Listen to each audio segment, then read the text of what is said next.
সানা মামনি kitchen আপনাদেরকে স্বাগত। গ্রাম্য পদ্ধতিতে দেশি মুরগির মাংস রান্নার রেসিপিটি একবার হলো ভিডিওটি শেষ পর্যন্ত দেখুন। দেশি মুরগির মাংসকে কেটে ধুয়ে পরিষ্কার করে রেখে দিয়েছি। দেশি মুরগির মাংস রান্না করার জন্য কী কী মশলা লাগবে সেগুলো সাজিয়ে নিয়েছি। তার সাথে এক এক করে পেস্ট করে নেব। শুধু জিরে আদা পেস্ট করে নিয়েছি। তারপর আমরা কড়াইতে পরিমাণ মতন তেল দিয়ে তেলটা ভালো করে গরম করে নিতে হবে। তারপর আমরা কেটে রাখা আলুগুলো দিয়ে দেব। তার সাথে লবণ, হলুদ, লঙ্কা গুঁড়ো দিয়ে আলুটাকে ভালোভাবে ভেজে নিতে হবে। মাংসতে আলু দেওয়ার জন্য বেশ লাল করে ভেজে নিতে হবে। আমরা দেখতেই পাচ্ছ সুন্দরভাবে লাল করে ভেজে নিয়েছি। এবার আমরা কড়াই থেকে উঠিয়ে নেব। ওই তেলের মধ্যে পেঁয়াজগুলো দিয়ে দিলাম। তার সাথে কাঁচা লঙ্কা দিয়ে 2 থেকে 3 মিনিট ভাজতে হবে।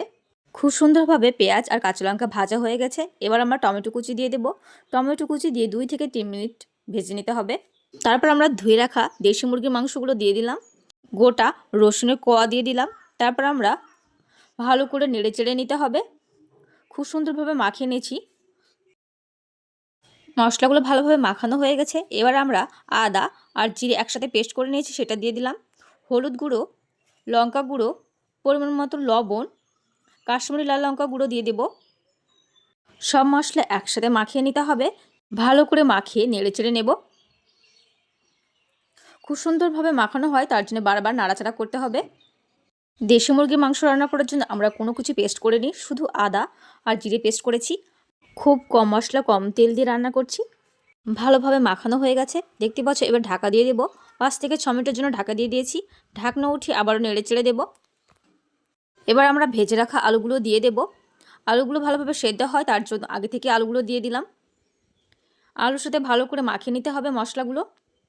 এখানে আমরা আর ঢাকা দেব না, বারবার নাড়াচাড়া করতে থাকবো আর ভালোভাবে মশলাকে কষাতে থাকবো। দেখতেই পাচ্ছ অনেকটা ভালোভাবে কষানো হয়ে গেছে। মশলা থেকে তেল ছাড়তে শুরু করেছে। খুব সুন্দরভাবে কষানো হয়ে গেছে। আর সবসময় গরম জল ব্যবহার করবেন। আমরা গরম জল ব্যবহার করছি। এবার পরিমাণ মতন গরম জল দিয়ে দেব। মাংসতে গরম জল ব্যবহার করলে মাংসের স্বাদ বেশি দ্বিগুণ বেড়ে যায়। এখানে আমরা ঢাকা দেব না, ঢাকা না দিয়েই ভালো করে ফুটিয়ে নেব। আর ভালোভাবে সেদ্ধ হওয়ার জন্য বারবার নাড়াচাড়া করে নিতে হবে। দেখতেই পাচ্ছ আলু আর মাংসগুলো ভালোভাবে সেদ্ধ হয়ে গেছে। তারপর আমরা ভাজা গরম মশলা পাউডার দিয়ে দেব। ভাজা গরম মশলা পাউডার দিয়ে 2 থেকে 3 মিনিট ফুটিয়ে নেড়েচেড়ে আমরা নামিয়ে নেব। একবার হলো বাড়িতে এভাবে দেশি মুরগির মাংসর রেসিপি ট্রাই করে দেখবেন, খেতে খুব সুন্দর হয়। দেখতে পাচ্ছ খুব সুন্দরভাবে কালারও চলে এসেছে। এবার আমরা নামিয়ে নেব। নতুন নতুন রেসিপি দেখার জন্য চ্যানেলটিকে সাবস্ক্রাইব করবেন। আর দেশি মুরগির মাংসর রেসিপিটি কেমন হয়েছে কমেন্ট করে জানাবেন।